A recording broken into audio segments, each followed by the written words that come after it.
ஓம் ஸ்ரீ குருப்பியோ நமக. நன்றாக குருவாழ்க, குருவே துணை.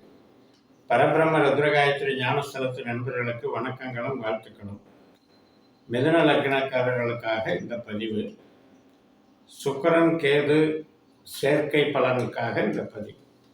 செப்டம்பர் 1ஆம் தேதி சுக்கிரன் அஸ்த நட்சத்திரத்துக்குள் நுழைகிறார் கன்னிராசியில். அதே அஸ்த நட்சத்திரத்தில் கேது பகவானும் அங்கே இருக்கார். அப்போ 12 நாட்கள் சுக்கிரன் கேது இணைவு ஏற்படுகிறது 12ஆம் தேதி வரைக்கும். இதில் 10, 11, 12 இந்த 3 நாட்கள் சுக்கிரன் 4ஆம் பாவத்தில் இருக்கார், அஸ்த 4ஆம் பாவத்தில். அப்போ அம்சத்தில் கடகத்தில் பகை பெறுவார். அந்த 3 நாட்களினுடைய தாக்கம் கொஞ்சம் அதிகமாக இருக்கும். சுக்கிரன் என்பது இன்பகாரகன், காமகாரகன், கவர்ச்சி, ஆடம்பரமான பொருட்கள், ஆபரணங்கள் அனைத்துக்கும் காரணம். இப்போ நம்ம மிதுன லக்னத்திற்கு 4ஆம் இடமான கன்னிராசியில் சுக்கிரன் போறாரு. அப்போ 4ஆம் இடம் என்பது என்ன? தாய், மனை, பூமி, வீடு, வாகனம், சொந்த பந்தங்கள், உற்பத்தி சார்ந்த தொழில், இதெல்லாம் 4ஆம் இடம் தான். ஆனால் சுக்கிரனுடைய பொட்டன்ஷியல் அப்படின்னு சொல்லக்கூடிய நட்சத்திர சர்க்கியூட் எங்கே இருக்குன்னு பார்த்தீங்கன்னா, நம்ம லக்னத்திற்கு 3ஆம் இடமான சிம்ம ராசியில் பூரம் நட்சத்திரமாகவும், நம்ம லக்னத்திற்கு 7ஆம் இடமான தனுசு ராசியில் பூராடம் நட்சத்திரமாகவும், நம்ம லக்னத்துக்கு 11ஆம் இடமான மேச ராசியில் பரணி நட்சத்திரமாகவும் இருக்கார். அப்போ ஓரளவுக்கு அந்த சிம்ம ராசிக்கு 2ஆம் வீடான கன்னி ராசிங்கிறது அந்த சுக்கிரனுடைய ஆற்றலை அதிகப்படுத்தி கொடுக்கறதுன்னு சொல்லலாம். ஆனால் அதே 7ஆம் வீடான தனுசு ராசிக்கு இந்த கன்னி ராசி பெரிய சப்போர்ட்டுன்னு சொல்ல முடியாது. அதே மாதிரி மேஷத்துக்கு இது கன்னி 6ஆம் வீடுங்கிறதுனால மேஷத்தில் உள்ள சுக்கிரனுடைய ஆற்றலை ஃபுல்லாக 100% கொடுக்குதுன்னு சொல்ல முடியாது. இந்த வகையில் கேதுங்கிற பாவகிரகத்தோடு இணைகிறாரு.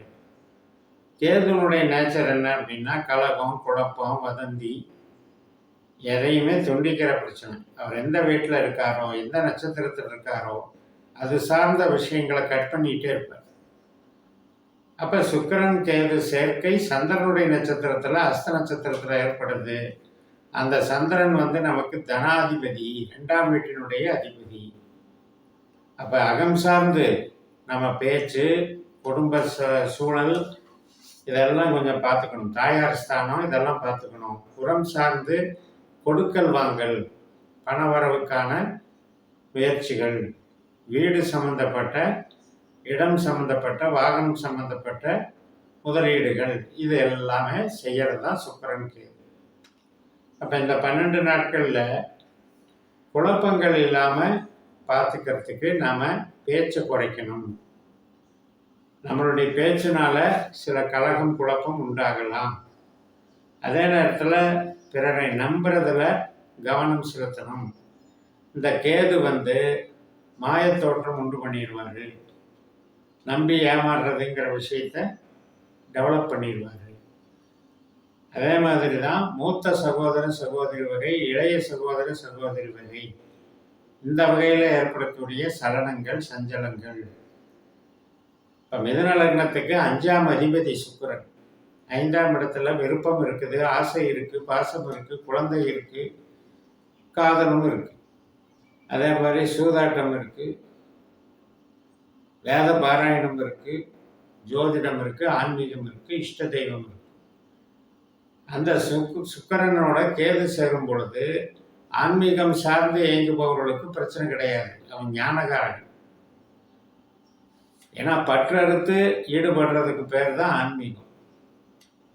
அந்த மாதிரி விஷயங்களுக்கு நன்மை செய்யும். ஆனால் பொருள் சார்ந்த விஷயம், ஆசைகள் சார்ந்த விஷயங்களுக்கெல்லாம் தீமை செய்யும். அப்போ இந்த நேரத்தில், இந்த காலகட்டங்களில் ஒரு திருமண உறவு நிச்சயம் பண்ணுறது அல்லது 2 பேருடைய நட்பு பரிசீலனை பண்ணுறது, இதில் எல்லாம் கவனம் செலுத்துறதுல இந்த 12 நாட்களை தவிர்க்கணும். அப்போ தான் குழப்பங்கள் இல்லாமல் இருக்கும். 10ஆம் இடத்துல நமக்கு ராகு இருந்து பார்வை செய்கிறார். இந்த மாதிரி நட்சத்திர ரீதியாக ஒவ்வொரு கிரகத்தையும் அணுகணும், பாவ ரீதியாக ஒவ்வொரு பாவத்தையும் அணுகணும். ஒரு பாவத்துக்கும் அம்சங்கள் இருக்கு. ஒரு பாவத்தினுடைய புள்ளி அது ஒரு அம்சத்தில் விழுகும். அந்த அம்ச நிலையும் அது என்ன தன்மை, அது பஞ்சபூதத்தில் என்ன தன்மையில் இருக்குன்னு பார்க்கணும். அப்போ நம்மளுடைய லக்னத்துக்கு அது சாதகமாக இருக்கா பாதகமாக இருக்கான்னு பார்க்கணும். மிதனத்தில் வந்து நமக்கு 30 டிகிரிக்கும் 30 விதமாக வேலை செய்யும். 9 ஒவ்வொரு நட்சத்திரத்திலையும் 9 கிரகங்கள் வேலை செய்யும். அப்போ ஒரு 21 22 ஒரு 22 பாயிண்ட்ஸ் ஒவ்வொரு ராசி மண்டலத்துக்கு இருக்கு. இப்போ மொத்தம் வந்து நமக்கு 249 பாயிண்ட்ஸ் இருக்கு. அந்த வகையில் நம்ம கவனித்து நம்ம ஜாதகத்தில் சுக்கிரன் எப்பேற்பட்டவர், கேது எப்பேற்பட்டவர், சந்திரன் எப்பேற்பட்டவர்ங்கிறதெல்லாம் கணிக்க முடியும். இந்த வகையில் நம்ம எல்லாம் ஆய்வுகள் பண்ண நமக்கு வந்து ஜோதிடத்தில் நம்ம கேட்கக்கூடிய கேள்விகளுக்கு கரெக்டான பதில் கொடுக்கும். கிரக காரகம் எப்படி யூஸ் பண்ணணும், பாவகாரகம் எப்படி யூஸ் பண்ணணும், இதை வச்சு நம்ம வந்து ஒரு பொது பதிவில் எப்படி நம்ம அதை எடுத்துக்கணும், நம்மளுடைய தனிப்பட்ட ஜாதகத்தில் திசாபுத்தி அந்தரத்தில் அது எப்படியெல்லாம் எந்தெந்த பாவங்களை இயக்குது அப்படின்னு இந்த மெத்தடில் பாஸ்கரா அஸ்ட்ராலஜி சிஸ்டத்தில் நம்ம தொடர்ந்து பயணித்தோம் அப்படின்னா நமக்கு வந்து பெனிஃபிட்ஸ் உண்டு. ஏன்னா ஜோதிடத்தினுடைய ஒரு பரிணாம வளர்ச்சி, ஒரு அட்வான்ஸ்டு ஸ்டேஜ். அப்போ நம்ம வந்து அன்றாட வாழ்க்கைக்கு யூஸ் ஆகிற மாதிரி நமக்கு வழிகாட்டுது அப்படின்னா அதை நம்ம ஃபாலோ பண்ணுறது தான் சரியான முறையாக இருக்கும். அதனால் நம்ம பெருசாக இதில் பயப்பட்டுக்க வேண்டியதில்லை, அதே நேரத்தில் அசால்ட்டாக இருந்துடக்கூடாது அப்படிங்கிற ஒரு தெளிவு தான் ஜோதிடம். இப்போ சுக்கிரன் அப்படின்னு எடுத்துக்கிட்டால் ஒரு வயதுக்காரங்களுக்கு ஒவ்வொரு மாதிரி வேலை செய்யும். இப்போ பருவ பெண்களை அடையாளம் காட்டுது சுக்கிரன். அதே நேரத்தில் திருமணமாகாத பெண்கள் சுக்கிரனுடைய அம்சம் அப்படின்னு நம்ம எடுத்துக்கிறோம். அதே நேரத்தில் நமக்கு வாகனகாரகனாகவும் இருப்பார், ஆடை ஆபரண சேர்க்கைகள் கொண்டவராகவும் இருப்பார், அலங்கார விளக்குகளாகவும் இருப்பார், மாடிமனை பஞ்சடை மெத்தை சுகங்கள் இதையும் கொடுப்பார். இப்படி காரகத்துவம் அவரவர்களுடைய ஈடுபாட்டுக்கேற்ப நம்ம வந்து அதை மாறுபட்டு எடுத்துக்கலாம். இங்கே நாம் பொதுவில் என்ன சொல்ல முடியும்னா, சுக்கிரனை கேது டிஸ்டர்ப் பண்ணுது. அப்போ அவங்கவுங்க ஜாதகத்தில் ஏஜுக்கு தகுந்த மாதிரியும் திசாபுத்திக்கு தகுந்த மாதிரியும் அவங்கவுங்க ஜாதகத்தில் சுக்கிரனுடைய வலிமை எப்படி, கேதுவனுடைய வலிமை எப்படி, சந்திரனுடைய வலிமை எப்படி, அதுக்கு தகுந்த மாதிரியும் அவங்கவுங்களுடைய ஈடுபாட்டுக்கு தகுந்த மாதிரியும் அங்கே டிஃப்ரென்ஸ் நடக்கும். இப்போ தாயார் ஸ்தானத்தில் இருக்கிறதுனால தாயார் சம்மந்தப்பட்டதில் கேதுக்கு இடைஞ்சல் பண்ணுறாருன்னு சொல்கிறோம். இப்போ அதே சமயத்தில் வீடுக்கும் அந்த இடம்தான், வாகனத்துக்கும் அந்த இடம்தான். குழந்தைகளுக்கு அடிப்படை கல்வின்னு இருக்கு இல்லையா, முதல் கட்ட கல்விங்கிறது பள்ளி கல்விங்கிறதும் அந்த 4ஆம் இடம் தான். அப்போ இது வந்து அவங்கவுங்களுடைய ஈடுபாட்டுக்கு தகுந்த மாதிரி என்ன கேள்வி இருக்கோ அதுக்கு தகுந்த மாதிரி அந்த கிரகத்தினுடைய தாக்கத்தை நம்ம புரிஞ்சுக்கலாம். அதனால் காரகங்கள் எல்லாத்தையும் ஒருத்தருக்கே ஒட்டுமொத்தமாக செஞ்சிடாது. நம்ம ஈடுபாடு, நம்மளுடைய ஜனன விதி கொடுப்பனை இதுக்கு தகுந்த மாதிரி தான் கோச்சாரம் வேலை செய்யும். அதனால் போக போக இதை நீங்கள் பயிற்சி பண்ண உங்களுக்கு வந்து நட்சத்திரங்கள் இயங்குகிறதுங்கிறது மெயினான விஷயம் இந்த அட்வான்ஸ்டு அஸ்ட்ராலஜி. அதனால் கிரகங்களை விட நட்சத்திர ஆற்றல் தான் அங்கே முக்கியம். அப்போ ஒவ்வொரு கிரகமும் அந்தந்த ராசி மண்டலங்களில் மாறும் பொழுது அந்த நட்சத்திரத்தினுடைய ஆற்றலை தான் நமக்கு வழங்குது. அப்போ 12 ராசிகள்லையும் உள்ள நட்சத்திரங்களுடைய பங்களிப்பு நம்ம ஜாதகத்தில் எந்த பாவத்தை இயக்கிற பங்களிப்புன்னு தெரிஞ்சாதான் நம்ம அதை எடுக்க முடியும்.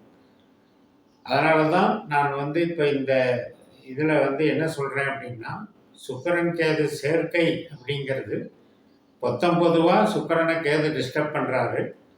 தனிப்பட்ட முறையில் நம்மளுடைய தனிப்பட்ட ஜாதகங்களில் காரகத்துவம் நம்மளுடைய ஈடுபாட்டுக்கு தகுந்த மாதிரி வேலை செய்யும். திருமணம் அப்படிங்கிற விஷயத்தையும் நான் குறிப்பிட்டிருக்கேன். இந்த காலகட்டத்தில் அதை தவிர்த்துக்கோங்க அப்படின்ட்டு. அதே மாதிரி இப்போ ஒரு வாகனம் வாங்குகிறோம், அந்த வாகனம் சார்ந்த விஷயத்திலையும் இந்த கேது இடைஞ்சல் பண்ணக்கூடும். இப்படி நாம் நம்மளுடைய செயல்பாடுகளுக்கும் நம்மளுடைய ஈடுபாடுக்கும் தகுந்த மாதிரி நம்ம அதில் பதில் எடுத்துக்கணும். எடுத்துக்கிட்டு நம்ம பார்த்துக்கலாம். ரெண்டாவது, இப்போ நம்ம பதிவுகள் போடும்போது எல்லாமே இந்த நட்சத்திர சூத்திரத்தின் அடிப்படையில் தான் பதிவுகள் போடுறோம். 10 நாட்களுக்கு ஒரு நட்சத்திர ரீதியாக ஒவ்வொரு நாளும் என்ன நட்சத்திரம் வருது, அது நம்ம லக்னத்துக்கு என்னென்ன பாவங்களை இயக்குது அப்படிங்கிறதையெல்லாம் சொல்கிற மாதிரி இந்த மாதிரி சுக்கிரன் கேது சேர்க்கை பலன், இது மாதிரி பயிற்சிகள் பலன் எல்லாத்துலேயுமே நட்சத்திரம் தான் ஆளுதுங்கிறத நீங்கள் இது பண்ணிவிட்டு உங்கள் ஜனன ஜாதகத்தை இந்த நட்சத்திர சூத்திர முறையில் கணித்து உபநட்சத்திரங்களை கண்டுபிடிச்சி ஃபாலோ பண்ணுங்க அப்படின்னு சொல்லி கேட்டுக்கிட்டு நிறைவு செய்கிறேன். இந்த சேனலை சப்ஸ்கிரைப் பண்ணி ஷேர் பண்ணுங்கள். உங்கள் தனிப்பட்ட ஜாதக பலாபலன்களை என்னுடைய வாட்ஸ்அப் நம்பரில் தொடர்பு கொண்டு பலன் பெறுங்கள். உங்களிடமிருந்து விடைபெறுகிறேன். உங்கள் JMS. நன்றி, வணக்கம்.